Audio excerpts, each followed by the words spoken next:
3 nomes, todos associados ao diabo, todos usados como sinônimos no senso comum religioso, mas a Bíblia nunca os trata como sinônimos. E quando você vai ao texto original, ao hebraico, ao grego, ao contexto histórico de cada passagem, o que você encontra é mais complicado, mais interessante e mais honesto do que qualquer resposta simples. 1.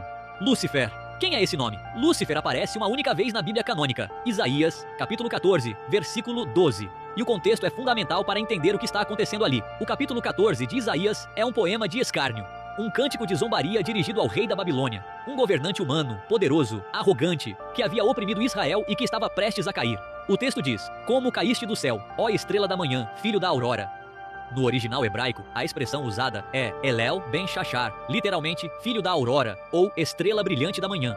É uma metáfora astronômica. A estrela da manhã, o que hoje chamamos de Vênus, aparece brilhante antes do amanhecer e desaparece quando o sol nasce. Ela sobe alto e some. Era uma imagem perfeita para descrever um rei que havia subido ao topo do poder e estava prestes a desaparecer. Quando São Jerônimo traduziu a Bíblia para o latim no século IV, a tradução conhecida como Vulgata, ele traduziu Helel ben Shashar como Lucifer. Em latim, Lucifer significa simplesmente portador de luz. Era o nome latino para o planeta Vênus. Não era um nome demoníaco, era uma tradução literal de uma metáfora astronômica. O problema, ou a transformação, dependendo de como você vê, veio depois.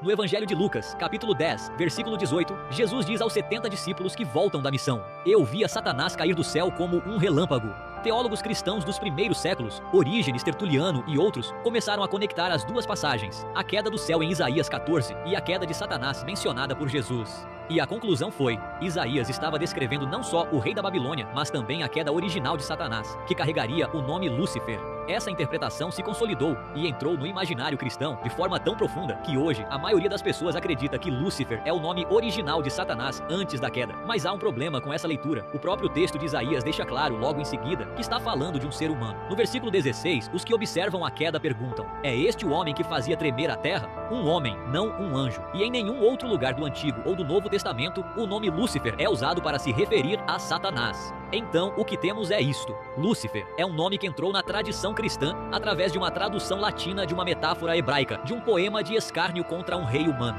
e foi reinterpretado ao longo dos séculos como o nome celestial de Satanás antes da queda. Pode estar certo.